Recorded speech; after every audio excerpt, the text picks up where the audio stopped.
Hi, my name's Michael Shigela, owner here at Rank Harvest. I wanted to shoot a quick video to address a question we've been getting a lot here. What is the effect on SEO that Google's upcoming AI, especially SGE, which is Search Generative Experience, what impact is that going to have on SEO? This is an unscripted, quick video. I'm going to reshoot it again in the future after I've given it a little bit more thought and give a more comprehensive answer. What I mean by that is I'm not going to cover everything. This is just a quick answer that some of you might find helpful.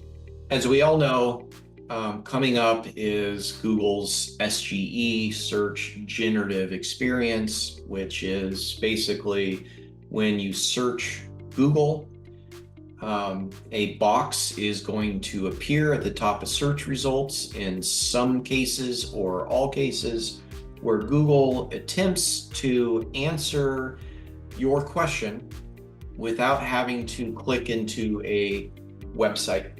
Now, what some of you may not know is Google has been using AI for years, but that AI has mostly been used to decide which websites are going to rank highly in search results.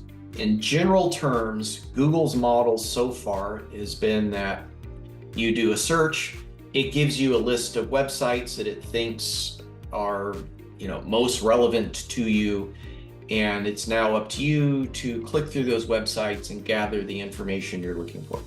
SGE is a totally different experience. It's Google saying, we're going to do the research for you, and we're going to give you this answer so you don't have to go through these websites.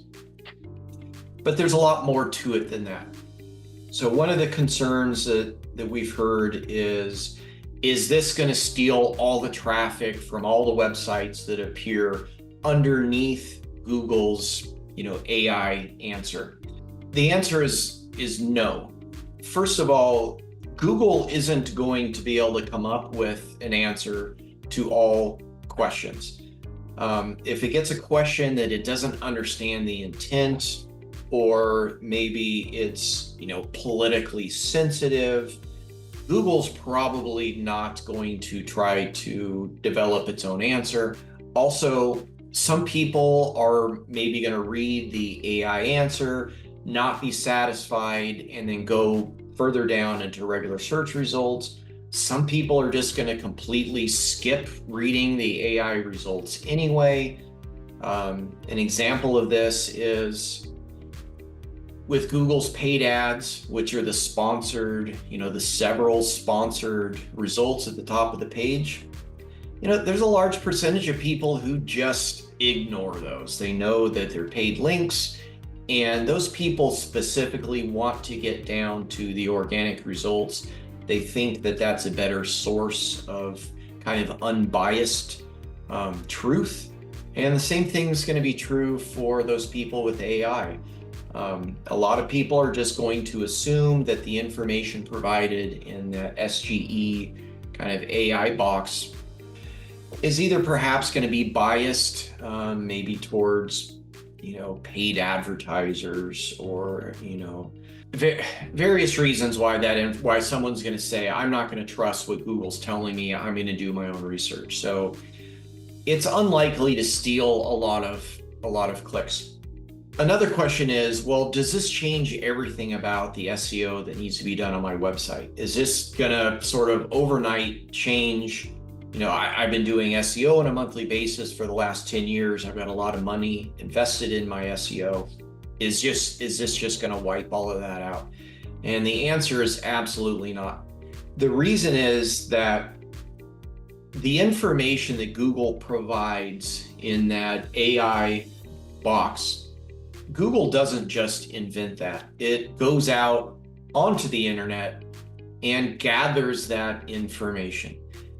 And where it gathers that information is going to be from websites it trusts, websites it feels it has a lot of authority, websites that it feels users have found valuable. And what I'm describing there is exactly SEO. That is literally the intent of doing SEO. So doing SEO specifically for a user is really no different than doing SEO to try to get on Google's radar for your information to be pulled into the AI results box. And Google is going to link out to websites from AI.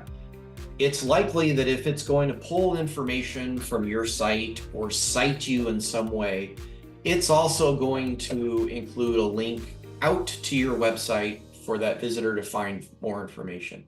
It really doesn't change SEO at all. You still need to be an authority. You still need to have a good user experience. You still have to prove to Google that users find your information as a source of truth. So in that sense, really nothing changes. The last thing is that SGE isn't necessarily going to be provided to everyone. There's already some talk about maybe it's going to be a subscription service. It takes a lot of processing power for Google to generate those AI results, and it's not necessarily going to offer that up for free. The other thing is that we don't know how paid advertising is going to factor into this. Google maybe isn't necessarily going to offer free information if it's going to take away from that visitor clicking on a paid link underneath. That's Google taking revenue away from itself. It's appearing that Google's SGE AI is not going to change the search landscape nearly as much as people are expecting, and especially not in the near term. Maybe in 5 years from now, it's going to change everything, but I wouldn't expect very dramatic changes within the next, few years. So anyway, like I said, I will probably re-record this and go through a pretty comprehensive list. But in the short term, I hope this answers some of your questions.